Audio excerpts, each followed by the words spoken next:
말씀 보도록 하겠습니다. 갈라디아서 6장입니다. 갈라디아서 6장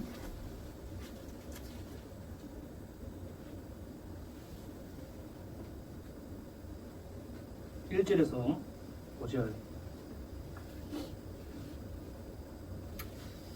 갈라디아서 6장 1절에서 5절 우리 한 목소리로 함께 읽겠습니다. 시작. 형제들아, 사람이 만일 무슨 범죄한 일이 드러나거든 신령한 너희는 온유한 심령으로 그러한 자를 바로잡고 너 자신을 살펴보아 너도 시험을 받을까 두려워하라. 너희가 짐을 서로 지라. 그리하여 그리스도의 법을 성취하라. 만일 누가 아무것도 되지 못하고 된 줄로 생각하면 스스로 속입니다. 각각 자기 일을 살피라. 그리하면 자랑할 것이 자기에게는 있어도 남에게는 있지 아니하리니 각각 자기의 짐을 질 것이라. 아멘. 오늘 말씀은 두 가지 짐에 대해서 함께 은혜를 나누고자 합니다. 우리가 방금 읽었지만은 짐, 한 단어로 짐이 되어 있지만은 사실 앞에서 나온 그 짐과 뒤에 나온 짐의 의미는 좀 다르거든요. 그래서 우리가 살아가는 데는 두 가지 짐이 있다는 것, 그 짐이 어떤 짐인가에 대해서 좀 살펴보도록 하겠습니다. 한 번씩 제가 우리 아들과 딸 또 와이프와 함께 서부 테니스장에 가거든요. 아들, 딸 이렇게 뭐 테니스 선수 생활을 쭉 해오고 있기 때문에 나름대로 공을 잘 쳐요. 그런 것을 보면 참 흐뭇합니다. 제가 제가 가르치지는 않았지만은 그래도 이렇게 열심히 어릴 때부터 테니스를 쭉 해왔잖아요. 그리고 실제로 이제 둘이서 이렇게 치는 거 보면 역시 그냥 보통 치는 게 아니라 잘 치는 그 모습 보면 부모로서 해준 건 없지만 참 흐뭇합니다. 그리고 저랑 와이프랑 애들 테니스를 이렇게 치고 한 것들을 우리가 벌써 10년 넘게 이렇게 봐왔지 않습니까? 그러니까 저랑 와이프의 눈이 어떻겠습니까? 테니스를 보는 눈이 보통이 아니거든요. 본 것도 있고 또 들은 것도 있기 때문에 거의 전문가입니다. 멀리서 보고 있으면 저 사람 구력은 어느 정도 되고 저 사람은 테니스를 좀 일찍 배웠는지 아니면 그냥 대충 배웠는지 10년 넘게 저희들도 이제 봐왔기 때문에 조금만 치는 거 보면 이제 알아요. 함이랑 필립이랑 이렇게 테니스를 이렇게 치는 거 보면 가만히 있으면 되는데 꼭 둘이서 한마디씩 합니다. 필립이가 백핸드를 칠 때 뭔가 자세가 조금 이상하다 그러면 한마디씩 해요. 오늘 왜 백핸드를 치는데 팔로만 치지? 이 다리에 힘을 주지 않고 둘이서 속삭이면 되는데 꼭 조금 크게 얘기는 하지 않았는데 들리는가 봐요. 치면서 한 번씩 이렇게 좀 짜증을 부려요. 그리고 또 하미도 이렇게 치면서 포핸드가 좀 이상하다 보이잖아요. 우리는요. 이론은 빠삭하거든요.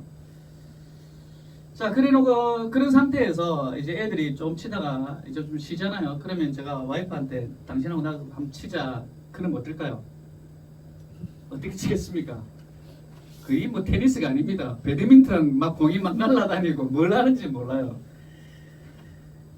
제가 지금 뭘 말씀드리고 싶냐면 둘이가 이론은 빠삭한데 그 이론이 정립되어 있다고 해서 그 실제의 행동이 그렇게 나오겠습니까? 쉽다 어렵다? 쉽지는 않다는 겁니다. 아무리 이론이 잘 정립되어 있어도 그 이론을 가지고 살아내기가 쉽다 없다? 쉽다 어렵다? 어렵다는 거죠. 결코 쉽지 않습니다. 오늘 본문에서도 우리가 살펴보면요 비슷합니다. 이미 우리가 5장 마지막 절에 마지막에서 봤지 않습니까? 5장에서는 성령의 열매, 성령의 열매를 맺어가는 삶에 대해서 얘기를 하고 그 삶의 그런 이론을 가지고 이제 6장에서는 어떻게 실제적으로 살아내야 되는가에 대한 부분들을 설명하고 있습니다. 이론에서 삶으로 전환되는 부분이거든요. 그래서 오늘 본문을 좀 더 정확하게 살펴보려면 5장 25절에서 26절에 이미 우리가 지난번에 봤지만은 이 말씀을 조금 살펴봐야 됩니다. 만일 우리가 성령으로 살면 또한 성령으로 행할지니 헛된 영광을 구하여 서로 노엽게 하거나 서로 투기하지 말지니라. 지난주에 우리가 살펴봤지만 성령으로 살면 뭐로 행하라? 성령으로 행하라 라고 얘기를 하고 있습니다. 우리가 지난주에도 말씀을 드렸죠. 우리는 성령과 함께 발맞추어 살아가는 것이다. 그 가운데 사랑으로, 희락으로, 화평으로 그렇게 우리가 한 주를 살아내자. 자, 여기까지가 우리가 이론이거든요. 우리가 성령으로, 성령과 늘 함께 있지 않습니까? 그 가운데 우리는 사랑으로, 희락으로, 화평으로 이게 우리의 어떤 이론으로 되어 있다는 거죠. 자, 그렇다면 이런 이론을 토대로 우리의 삶이, 실제적인 삶은 어떻게 사는 것이 맞는가? 오늘 6장 1절에 이렇게 기록하고 있습니다. 함께 읽겠습니다. 형제들아, 사람이 만일 무슨 범죄한 일이 드러나거든 신령한 너희는 온유한 심령으로 그러한 자를 바로 잡고 너 자신을 살펴보아 너도 시험을 받을까 두려워. 6장 1절부터 이제 실질적인 우리의 삶에 대해서 얘기하면 어떤 문제가 직면했어요. 자, 문제가 직면하기 전에 우리에게 충분히 얘기합니다. 우리가 성령 안에서 살아가는 거야. 성령과 발맞추어 살아가는 거야. 성령과 함께 발맞추어 살아갈 때 어떻게 사랑으로, 온유함으로, 화평함으로 성령의 9가지 열매에 대해서 이론이 되었습니다. 자, 그렇다면 그런 이론을 가지고 현장에 딱 살아가는데 6장 1절에 어떤 일이 직면하는가? 우리의 삶 가운데 형제들아, 사람이 만일 무슨 범죄한 일이 어떤 사건이 벌어집니다. 여러분, 공동체 안에 있으면 또 여러분의 삶의 환경들을 보면요, 수많은 일들을 우리가 경험하게 되지 않습니까? 그 가운데 좋은 일도 있고요, 슬픈 일도 있고, 듣고 싶지 않은 일도 우리 가운데 일어납니다. 특히 뭐 이런 거 있지 않습니까? 누가 어떤 일을 저질러서 경찰서에 갔다 하더라. 오늘 본문에서는 뭐라고 얘기하냐면 무슨 범죄한 일이라고 얘기하고 있는데, 무슨 범죄한 일, 이 말이 뭐 특별하게 뭐 살인이라든지 뭐 정말 어떤 흉측한 범죄만을 얘기하는 것이 아닙니다. 여기서 범죄한 일이라는 것은 가벼운 실수로 지은 죄도 포함되죠. 순간의 분노를 참아내지 못해 내뱉은 어떤 거친 언행들, 말, 끊어버리지 못한 어떤 은밀한 습관, 이 모든 것들이 오늘 본문에서 얘기하는 무슨 범죄한 일입니다. 이러한 일들이 우리 공동체 가운데 일어난다는 거죠. 어떻게 해야 되는가? 성령과 함께 살아가는 우리가 내가 그런 범죄가 아니라 우리 공동체 안에 그런 일들이 발생했을 때, 일이 드러났을 때 우리는 어떻게 해야 되는가에 대한 부분입니다. 제가 일본에 있으면서 한 분이죠. 한 형제인데 그분이 심각한 중독에 빠져 있다는 얘기를 들었습니다. 벌써 20년 훨씬 전이죠. 어떤 중독에 빠졌는가? 본드예요, 본드. 저는 굉장히 충격적이죠. 교회를 다니시거든요. 그리고 이제 전도사님 사역을 하실 분이라. 근데 본드 흡입을 하고 있다. 이게 그러니까 한참 젊었을 때, 어렸을 때부터 이걸 쭉 했죠. 그래서 끊었다고 했는데 또 다시 이런 습관들이 드러난 거죠. 그래서 그 교회에 있었던 제가 그 서강태 목사님이신데 그분이 어떻게 하셨겠습니까? 그분을 그렇게 범죄가 드러났어요. 죄가 드러났습니다. 이 목사님이 어떻게 하셨겠습니까? 어떻게 해야 됩니까? 몽둥이 가져와서 뭐 때려야 됩니까? 아마 우리가 수많은 사례가 아마 우리 공동체 가운데 일어날 거예요. 가족 가운데서도 일어날 것이고, 분명 어떤 잘못, 본문에서 우리가 범죄한 일이라 해서 마치 정말 너무 심각한 일 정도만 봐서는 안 되고 제가 말씀을 드렸죠. 작은 어떤 일들이 가정 안에서도 일어나고요, 직장 안에서도 일어나고, 교회 안에서도 일어나죠. 학교의 관계 가운데서도 일어나죠. 자, 이런 일들이 드러났을 때 우리가 성령 안에서 행하는 사랑과 희락과 화평을 가지고 있는 이런 이론을 가지고 있는 우리의 실제적인 삶은 어떻게 해야 됩니까? 이런 범죄가 일어났을 때. 이제 그 부분을 오늘 6장 1절에서는 얘기를 하고 있습니다. 뭐라고 얘기합니까? 뒤에 그러한 자를 어떻게? 바로 잡고 방치하고 문제가 일어났을 때 방치하고 합니까? 뭐라고 합니까? 그 문제에 대해서 바로 잡아라 라고 먼저 얘기를 하고 있죠. 이 바로 잡고의 말은요, 카타르티조라고 얘기를 하고 있는데, 이 의미가 뭐냐면 그물이 찢어졌잖아요. 그물이 찢어졌으면 어떻게 됩니까? 그 그물을 다시 깁는 행위가 카타르티조라는 말입니다. 바로 잡고라는 의미가. 그물이 찢어졌으면 그 그물을 다시금 엮는. 또 어떨 때 이 단어를 사용하는가? 탈골된 뼈를 맞추는 것. 이것이 바로 잡고의 의미입니다. 왜 이런 언어를 썼을까? 바로 잡고 이 카타르티조라는 말을 사도 바울이 썼을까? 이 바로 잡고의 참된 의미가 무엇인가? 여러분, 찢어진 그물을 다시금 묶는다는 말은 뭡니까? 그 그물을 다시 쓴다 안 쓴다? 쓰겠다는 의미예요. 그러니까 찢어져서 버려버리는 것이 아니라 찢어졌기 때문에 그걸 다시 묶어서 뭐 하겠다? 다시금 쓰겠다는 겁니다. 탈골된 어깨라든지 이걸 다시금 맞추는 거. 왜 맞춥니까? 다시 쓰기 위해서. 이 바로 잡고의 핵심은 무엇인가 하니 회복에 집중되어 있다는 겁니다.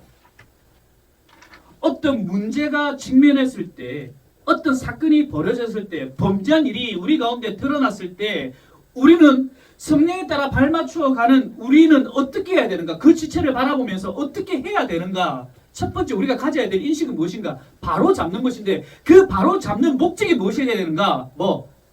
잘라버리기 위해서? 지적해서 너 잘못됐어. 나가. 우리 공동체에서 나가. 너 잘못했어. 이게 아니라 회복시키는 거. 회복시키는데 첫 번째 목적을 우리는 가져야 된다. 오늘 성경에서 이 얘기를 하고 있습니다. 바로잡고의 참된 의미가 어떤 제거가 아니라 어떤 비난이 아니라 너 잘못했어. 어떤 비난의 목적이 아니라는 겁니다. 다시 그 기능을 회복시키는데 치유하는데 목적이 있다는 거예요. 우리의 본성은 어때요? 죄로 물들여져 있잖아요. 어디 한번 잡히기만 해봐라. 죄로 한번 넘어지기만 해봐라. 두고 꼬투리 잡는 것이 사실 우리의 모습이잖아요. 멀쩡하게 잘 나가다가 관계가 좀 틀어졌어요. 그때는 어떻게든 가만히 있어요. 근데 우리의 속마음은 뭡니까? 한번 잡히기만 해봐라. 한번 잡히면 어떻습니까? 그거 하나 꼬투리 잡고 심각하잖아요. 그것을 무기 삼아 자기를 보호하려 하는 것이 사실 우리들의 원래 모습이잖아요. 하지만 오늘 성경에서는요, 우리 그리스도인들, 다시 얘기합니다. 성령에 발맞추어 살아가는 우리들, 예수의 그리스도를 통해서 십자가의 은혜를 받은 우리들의 삶은 어떻게 해야 되는가? 회복시키는데, 바로 잡는데. 자, 그렇다면 이렇게 회복시켜놨는데 바로 잡는데 어떤 심정으로 해야 되는가? 어떤 마음으로 해야 되는가? 오늘 앞에서 얘기합니다. 그래, 바로 잡는데 우리의 마음은 바로 잡기 위해서 어떤 마음을 가지고 해야 되는가? 빨간색 뭐라 되어 있죠? 온유한 심정으로 그 기능을 바르게 회복시키는데 우리는 어떤 마음을 가지고 해야 되는가? 온유한 심정을 가지고 해야 된다고 얘기합니다. 우리 아이들이 잘못을 하면 부모님들이 바로 야단을 치죠. 왜? 교정하기 위해서. 그 기능을 회복시키기 위해서 하죠. 바른 목적이 있습니다. 다시금 이런 일이 일어나지 않도록 부모님들이 우리 아이들이 잘못을 할 때 지적하죠. 왜? 회복시키기 위해서. 맞습니다. 바로 잡습니다. 그런데 여기서 우리 부모님들이 잘못하는 것이 하나가 있습니다. 절제되지 않은 감정입니다. 야단을 쳐요. 지적질합니다. 근데 그 지적질이 자녀를 제거하기 위해서, 비난하기 위해서 아니에요. 자녀의 잘못된 부분을 바르게 세우기 위해서 목적은 맞아요. 하지만 어때요? 부모님들. 감정도 함께 올라오거든요. 감정도 함께 올라와서 애를 그냥 잡습니다. 폭발하죠. 근데 우리가 그렇게 해서는 안 된다는 거예요. 뭡니까? 온유한 심정으로. 이 단어도 좀 우리가 유의 있게 봐야 되는데 플라위테스라는 의미예요. 뭐냐면 이 단어의 뜻은 거칠고 힘이 넘치는 야생마가 훈련을 통해 주인의 명령에 절대 복종하게 된 상태가 온유한 심정이래요. 뭐냐면 다시 거칠고 힘이 넘치는 야생마가 있는데 힘이 없는 야생마가 아닙니다. 굉장히 거칠어요. 힘이 있습니다. 그런 야생마가 있는데 훈련을 통해 주인의 명령에 따라서 절대 복종하게 된 상태가 온유한 심정으로 죄를 지은 자녀에게 화를 낼 수 있는 권리와 정죄할 수 있는 힘은 내게 있지만 내 자녀를 바르게 세우기 위해 내 감정과 힘을 앞세우는 것이 아니라 성령의 절제 아래 두는 마음이 온유한 심정으로란 말입니다. 여기 계시는 부모님들, 우리는 늘 우리 자녀들에게 건면하고 야단을 치죠. 그것이 맞잖아요. 그런데 사실 우리가 이 뒷부분 바로 잡고에 대한 기능은 우리가 사실 다 하고 있어요. 하지만 앞에 있는 우리가 절제하지 못하는 것, 내게 그런 권위와 권세가 있지만 그것을 성령 아래 두고 자제하는 그런 심령이 우리 가운데 필요하다는 겁니다. 외과 의사가 뼈를 맞출 때 기분이 안 좋아요. 와이프랑 싸우고 일단 병원에 왔어.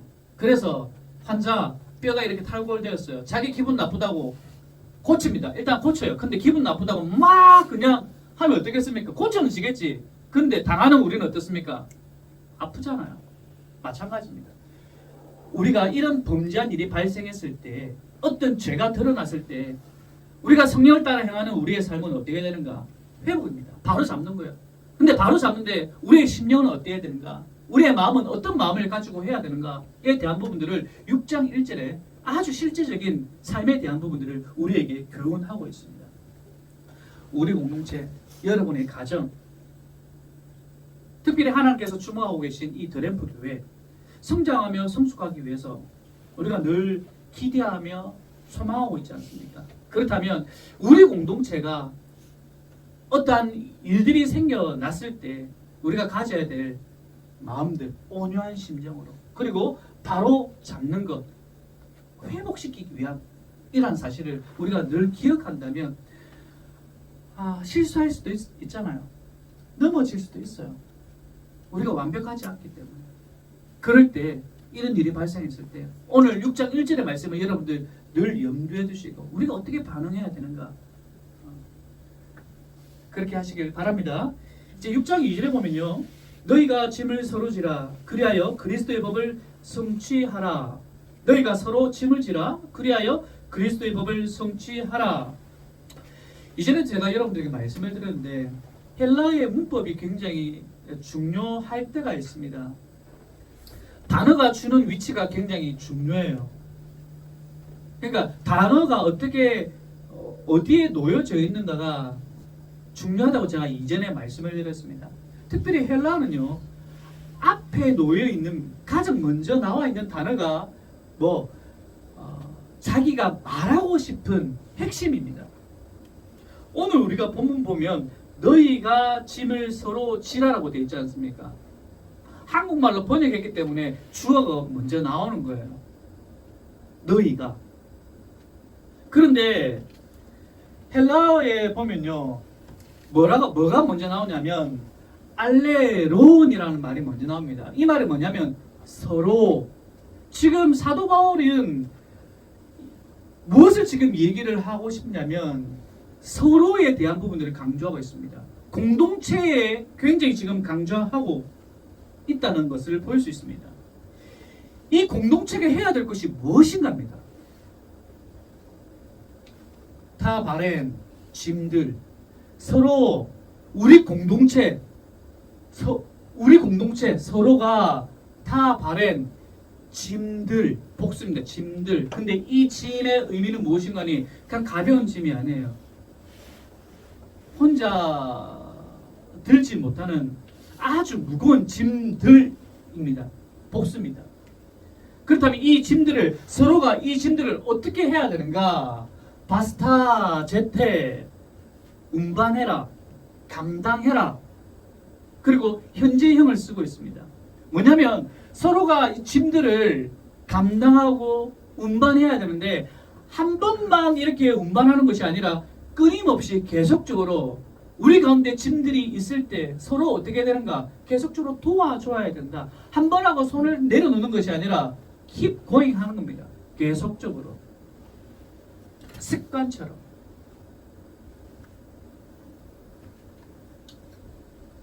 우리에게 주어져 있는 어떤 짐들, 공동체 안에 주어져 있는 짐들은요, 혼자 지나고 있는 것이 아님을 얘기합니다.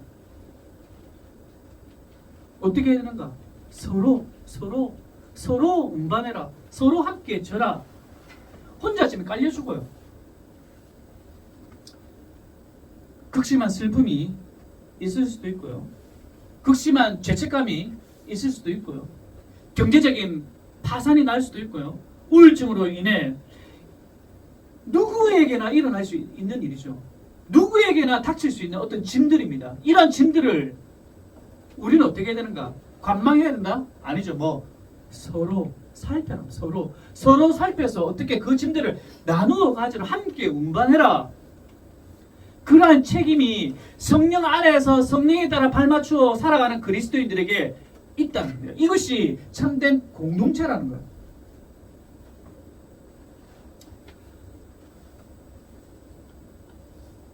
그렇잖아요. 너에게 일어난 일이 언젠가는 나에게도 일어날 수 있고, 여러분의 가정에서 일어난 일이 우리 가정에서도 일어날 수 있고, 그것을 그냥 방관하는 것이 아니라 우리 공동체 안에서는 함께 가지는 겁니다. 함께 지는 겁니다. 우리가 예배 후 작은 모임을 가지죠. 이 자리가 왜 중요하죠? 함께 말씀을 나누고 또 말씀의 위로를 받고 도전을 받고 그게 끝이 아닙니다.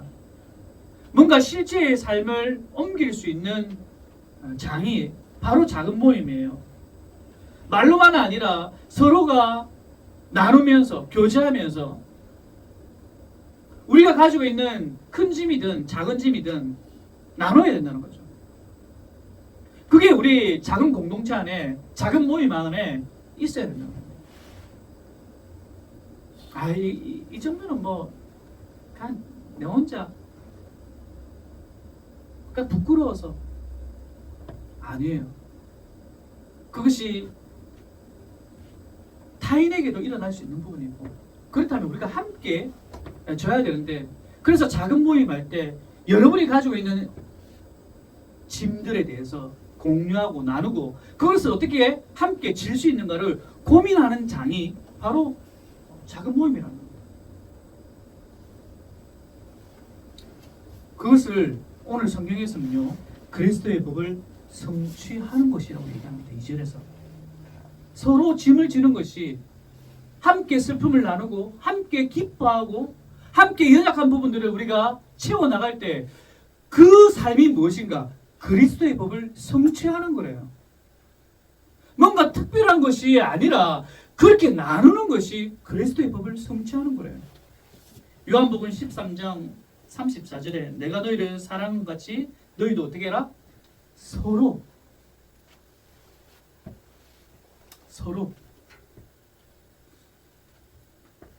자, 이제 3절이 중요합니다. 함께 읽겠습니다. 시작. 만일 누가 아무것도 되지 못하고 된 줄로 생각하면 스스로 속임이라. 이게 무슨 말이겠습니까? 만일 누가 아무것도 되지 못하고 된 줄로 생각하면 스스로 속임이라. 이게 무슨 말이에요, 이게? 이 한국어 좀 번역이 가능합니까? 민혜가 이게 무슨 말입니까?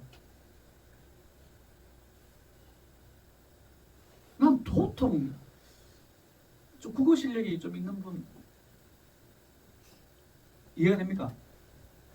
아니, 입으로 자꾸만 구실구실 거리지 말고 됩니까? 안 됩니까? 그걸 원합니다 저는. 용주, 그나마 스마트한 우리 용주께서는 이게 어떤 의미 같아 이게?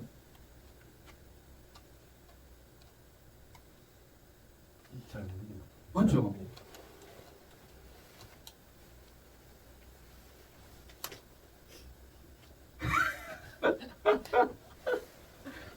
자 마지막 제가 기대하겠습니다. 수현 집사님. 그대로 이해하면 되지 않나요? 나 이해가 안 되니까 지금. 가지지 않았는데 가진 것처럼 알고 행동하는 그런 느낌 아닌가요? 이야 아니, 똑똑하네. 이걸 제가 막 성경을 읽는데 지금 뭐지 이게? 이 확 뭔가 안 들어와요. 상김쌤 들어옵니까? 네, 그래요. 들어온다면 뭐 자 이걸 그래서 제가 한번 영어로 봤습니다. 볼까요? 자 영주 형제 시작. If you think you are too important to help someone, you are only fooling yourself. You are not that important. 해석해 주세요. 만약 너가 누군가를 돕는 것을 매우 중요하게 생각한다면 너는 단지 너를 속이는 것뿐이다. 너는 그렇게 중요하지 않다. 이해가 됩니까? 그러니까 네가 만약에 다른 누군가를 도와줄 정도의 매우 중요한 사람이라고 본인 스스로 생각을 한다면 누군가를 도와주는데 내가 정말 중요하다라고 생각한다면 그 생각은 어리석은 것이다. 스스로 잘못된 생각을 하고 있다. 그러니까 누군가를 돕기에 스스로 너무 중요하다. 누군가를 돕는 데에서 스스로 너무나도 중요한 사람이라고 생각을 한다면 당신은 자신을 속이는 것이다. 당신은 그렇게 대단한 사람이 아니란 겁니다. 어렵네요. 네.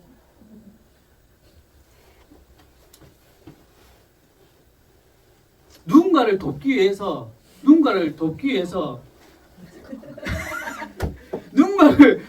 돕는데 내가 너무나도 중요한 사람이라고 생각을 한다면 자기 자신을 속이는 거예요. 자, 1절 2절에 온유한 심정을 가지고 범죄한 지체를 바로 잡아야 되는 것, 서로 짐을 지어야 되는 것이라고 얘기를 하고 있습니다. 이제 근데 3절에 어떠한 사람이 등장하는데 어떤 사람인가? 자기가 뭔가 되는 걸로 생각하는 사람이에요. 이게 아까 수현 집사가 얘기했듯이 he think he is something. 뭐냐면 그 사람은 자기가 뭔가 되는 걸로 생각하는 거예요. 자기가 뭔가 좀 우쭐하다고 생각하는 거예요. 본인 스스로가 너무 대단하다고 생각을 해서 누군가를 돕기에는 격이 안 맞다라고 생각하는 의미입니다. 이게 그런 사람이에요. 이 3절에 나타나는 이 의미가 내가 뭔가 좀 되는 사람이라. 그래서 누군가를 도와주기에는 격이 안 맞다는 거죠. 자, 예를 들어 보겠습니다. 제가 군대에 있을 때 한 뭐 상병 정도 이래 됐을 때 뭐 1, 2병들이 이렇게 이제 오지 않습니까? 그러면 낑낑대고 뭐 물건 이렇게 들고 와. 그러면 저는 어떻게 생각합니까? 승찬이가 이제 같이 됐으니까 네가 병장이야. 근데 2병이 이렇게 물건 이렇게 들고 와. 그러면 병장님, 박 병장님 저 좀 도와주십시오. 이러면 어떻게 합니까? 그게 아니지. 우리 때는 그게 아니란 말이야. 내가 짬이 병장인데 네가 내한테 그래 안 했어요? 그게 그러면 안 되는데. 보통 군대에 있을 때 제 병장 제 얘기요. 제가 짬밥 찼을 때 뭐 이병들이 이렇게 들고 이렇게 막 무거운 거 들잖아요. 짬밥 같은 게 들고 오잖아요. 그러면 저는 어떻게 행동합니까? 나는 병장이고 니는 이병이니까 그냥 혼자 가는 거야. 왜 놀라는데? 니도 그랬다 이가. 아니. 와 이거 많네 다들. 좀 아니 안 물어봤습니다. 안 물어봤습니다. 비슷하다. 그냥 손 놓고 있는 거예요. 그냥 가는 거 보는 겁니다. 왜? 격이 안 맞거든요. 나는 병장이고 니는 이병이고. 더 이상 말씀하지 마세요. 그 말이에요. 나는 격이 안 맞다는 거죠. 나는 짬밥 나는 먹었고 니는 이제 돌아왔기 때문에 내가 왜 도와줘? 그래서 제가 부르죠. 밑에 애들 불러서 야 도와줘라. 나는 손 안 돼요. 나랑 격이 안 맞기 때문에 나는 짬밥이 찼기 때문에 이런 의미예요. 제가 뭐 그리 대단한 사람입니까? 다른 사람보다 그 친구보다 뭐 몇 개월 좀 더 빨리 들어왔을 뿐인데 근데 본인 스스로는 그렇게 생각하는 거라 나는 뭐 대단한 사람이야. 나는 뭐 좀 우쭐대는 겁니다. 이 말이. 그래서 힘들고 지치고 어려운 사람들 뭐 안 도와주는 거예요. 나하고 상관이 없는 거지.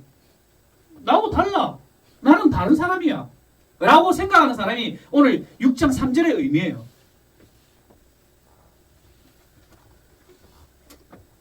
형제가 죄에 빠졌을 때 인생에 무거운 짐이 눌려져 있을 때 짐을 함께 지지 않는 이유는 시간이 없어서 재정이 없어서가 아니라 나는 저 사람 수준과 달라. 나는 저 사람과 달라. 나는 죄를 짓지 않는 사람이야.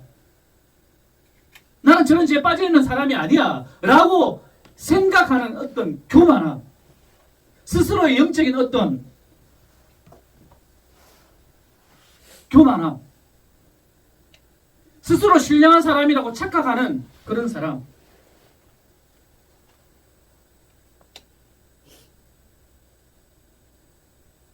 그렇게 한다면 뭐라고? 스스로 속이는 거라고 얘기합니다. 앞에 얘기했잖아. 짐을 져라. 서로 짐을 져라고 했잖아요. 짐을 져라고 했잖아. 그런데 같이 안 하는 사람들이 있다니까.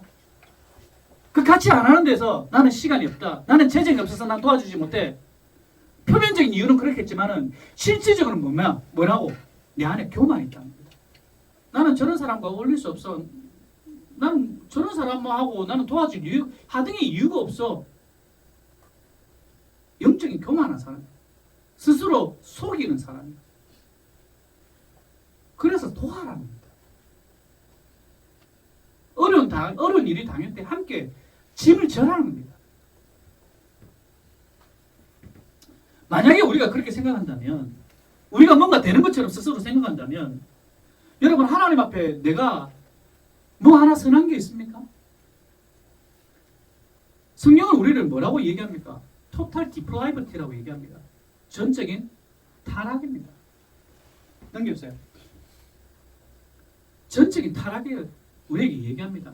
내가 뭔가 좀 우쭐대고 내가 다른 사람보다 좀 낫다라고 생각하는 거 아니에요. 토탈 디플라비 전적인 타락한 존재라고 성경이 얘기하고 있어요. 그럼에도 불구하고 그런 사람을 어떤 컨디션이 있어서 뭔가 교회를 잘 다닐 거라고 생각을 해서 이걸 예지라 그러는데 잘못 뭔가 앞으로 예수님 잘 믿을 것 같아서 선택했다. 아닙니다. 그런 모든 unconditional election입니다.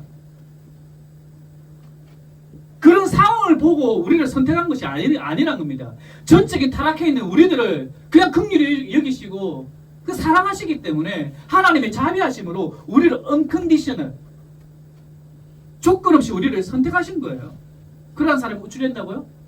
또 어떻게 얘기합니까? 제한된 구속, limited atonement. 모든 사람들을 위해서 예수님께 십자가에 달려 돌아가신 것이 아니란 사실입니다. 선택된 자, 제한된 구속이에요. 예수님의 십자가의 사건은요, 모든 인류가 아닙니다. 그 모든이란 말은요, 하나님께서 택하신 그 모든이에요. 이걸 자꾸 헷갈릴 수도 있는데 성경에 모든 사람 있지 않습니까? 그렇다면 믿는 사람, 믿지 않는 사람은 결국엔 모든이니까 다 구원받는 거 아닙니까? 라고 하는데 아니에요. 선택된 모든입니다. 그 가운데 우리가 있다는 겁니다. 그런데 내가 우쭐댄다고? 떠볼까요? irresistible grace. 그러한 자들에게 비록 넘어져 있고 자빠져 있고 그런 자들에게 하나님의 거부할 수 없는, 우리가 거부할 수 있는 은혜를 하나님께서 허락하신 거예요. 그걸 내가 거부할 수 없어요. 선택하시고 구속하시고 거듭나게 하신 하나님의 백성 성도들은요, 결코 하나님께서 잃어버리지 않는다는 겁니다. 하나님의 그 열심 가운데 하나님께서 끝까지 우리를 어떻게 이끌어 가신다는 겁니다. 하나님께서 그 하나님의 백성들을 보호하신다는 겁니다. 마침내 영화로운 구원의 완성에 이르게 한다는 것, Perseverance of the Saints, 성도의 견인입니다. 자, 여기에 이 툴립이라고 하는데 첫 자입니다. 이러한 상황 가운데 놓여져 있는 우리가 어떻게 감히 오늘 6장 3절에서 얘기하고 있는 나는 매우 중요한 사람이야. I'm too important to help someone. 나는 누군가를 도와주기 위해 굉장히 격이 있는 사람이 그렇게 생각하니까 남을 안 도와주는 거예요. 내가 너무나도 중요한 사람이어서 남을 돕는다는 그런 의미가 아니라 그 정도 스스로 본인을 생각하고 있기 때문에 남을 도와주지 않는 겁니다. 격차가 다네요. 격이 달라. 그렇다면 성경은 뭐라고 이야기하는가? 스스로 속이는 자다. 그런 자들이 있다면 오늘 이것을 봐야 된다고 합니다. 우리가 무슨 격이 있습니까? 뭘 우리가 따져야 되겠습니까? 따라서 우리 각자 자신의 어떤 영적인 교만함에서 내려놔야 됩니다. 이제 마지막입니다. 6장 4절 5절 함께 읽겠습니다. 시작. 각각 자기 일을 살피라. 그리하면 자랑할 것이 자기에게는 있어도 남에게는 있지 아니하리니 각각 자기의 짐을 질 것이라. 오늘 본문에 제가 제목을 오늘 설교 제목을 두 가지 짐이라고 했거든요. 앞에는 우리가 함께 져야 할 짐에 대해서 얘기를 하고 있습니다. 근데 오늘 6장 4절에서 5절에 나오는 이 짐은요, 헬라어가 달라요. 앞에 쓰였던 그 헬라어랑 지금 여기 나오는 짐의 헬라어랑 의미가 다릅니다. 앞에는요, 짐을 서로 져야 할 짐에 대해서 얘기를 하고 있어요. 헬라어가 달라요. 여기에서 나오는 짐은요, 자신의 짐, 자신이 져야 할 짐. 그래서 자기 일을 살펴라, 자기 짐을 져라라고 오늘 성경에서는 얘기하고 있죠. 뭐냐면요, 이제 만약 우리가 등산을 하러 갑니다. 등산을 하러 갈 때 각자의 배낭이 있습니까? 없습니까? 각자의 배낭이 있어요. 각자의 배낭이 있다고요. 그럼 각자의 배낭에 조금 무거운 짐이 있을 수도 있고 또 가벼운 짐이 있을 수도 있겠죠. 내가 무겁다고 해서 어떻습니까? 야, 내 거 대신 져. 안 된다는 겁니다. 이 말이에요. 우리 공동체가 져야 할 짐들이 서로 책임져서 함께 나눠야 될, 함께 운반해야 할 짐들도 있죠. 또 한 가지 뭐냐면 우리가 각자 스스로가 져야 할 개인적인 짐이 있다는 겁니다.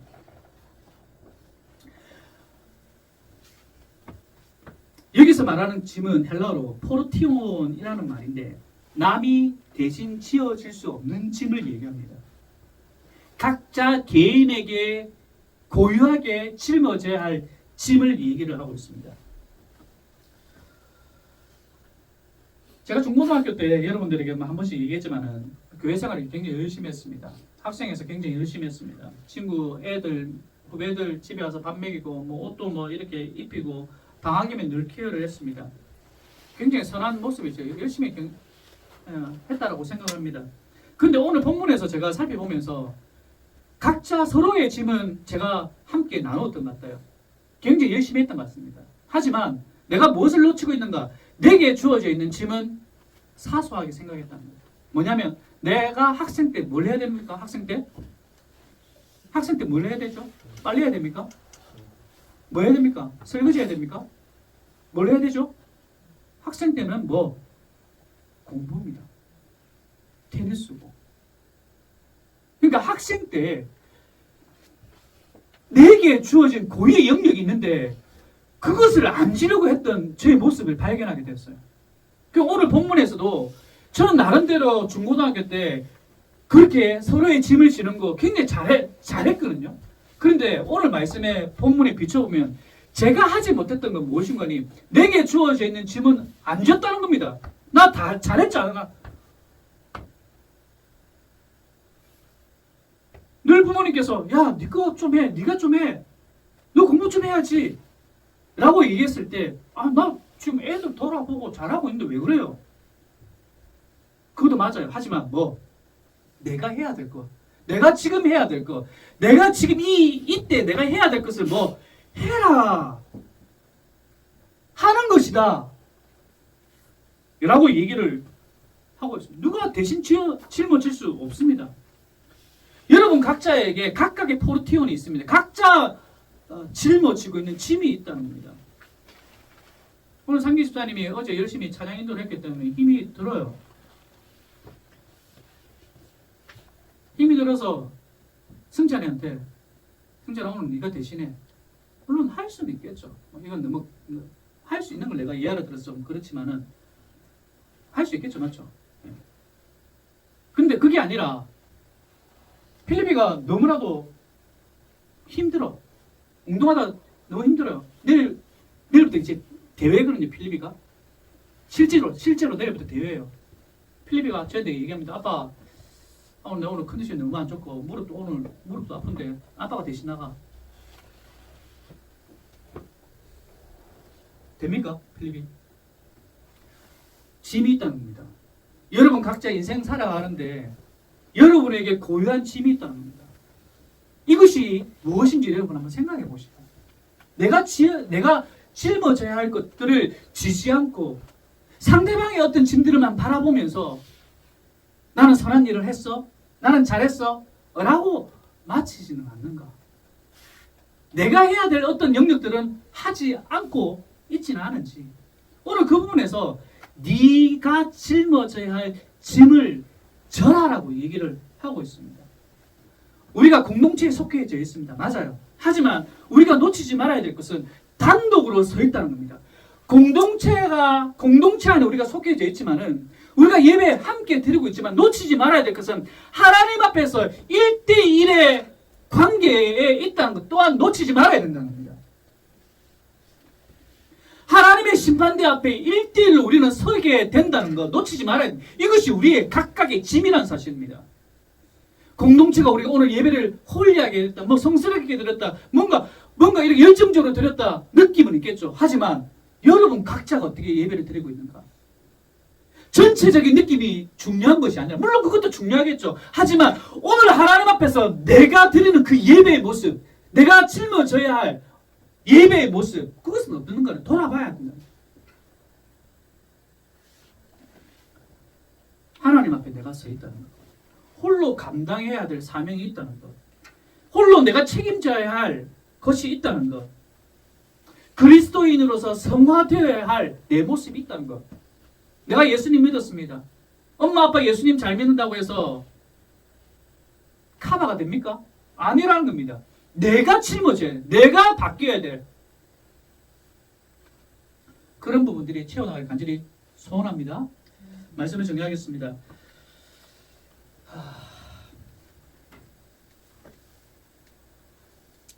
어떤 문제가 생겼을 때, 어떤 사건들이 생겼을 때 좋은 일은 모르겠는데 안타까운 일이라든지 또 어려운 일이라든지 참 손대기가 쉽지는 않아요. 저도 사역을 쭉 20년 정도 이렇게 해오면서 교회 안에서 얼마나 많은 일들이 생기겠습니까? 좋은 일만 생기겠어요? 아니에요. 이제는 경찰서에 실질적으로 경찰서에 이렇게 들어간다고 해서 일 어떻게든 좀 목사님이 해결해 줬으면 좋겠다. 사실 힘들거든요. 왜 내가 이런 마음이 들거든요. too important. 난 뭐 얘기 달라서 아니죠. 그럴 때 우리는 어떻게 해야 되는가? 오늘 성경에서는 얘기하고 있습니다. 우리가 한 공동체, 한 배 안에 있다면 우리는 어떻게 해야 되는가? 함께 짐을 집시다. 그리고 또 어떤 문제들이 생겼을 때 우리의 마음가짐이 어떻게 되는가? 온유한 심정으로 절제된 가운데 또한 그 사람을 지적하며 제거하는 것이 아니라 어떻게 회복되어질 수 있도록 우리가 섬겨나가야 될 거라고 생각을 합니다. 우리가 그렇게 할 수 있는 유일한 이유가 뭔가요?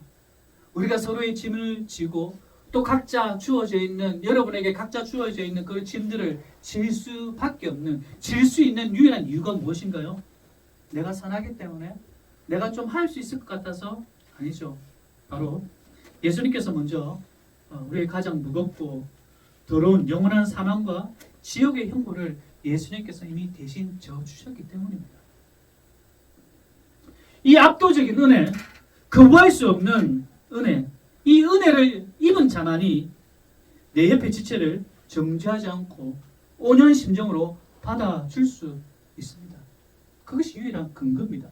내가 가지고 있는 어떤 고유한 성품, 어떤 심정으로 할 수 있는 것이 아니라 이미 죽어야 마땅하고 죄로 뒤덮박되어 있는 나를 예수님의 십자가의 사건으로 그런 긍휼을 내가 입었기 때문에 그런 자만이 그런 은혜 가운데 있는 우리가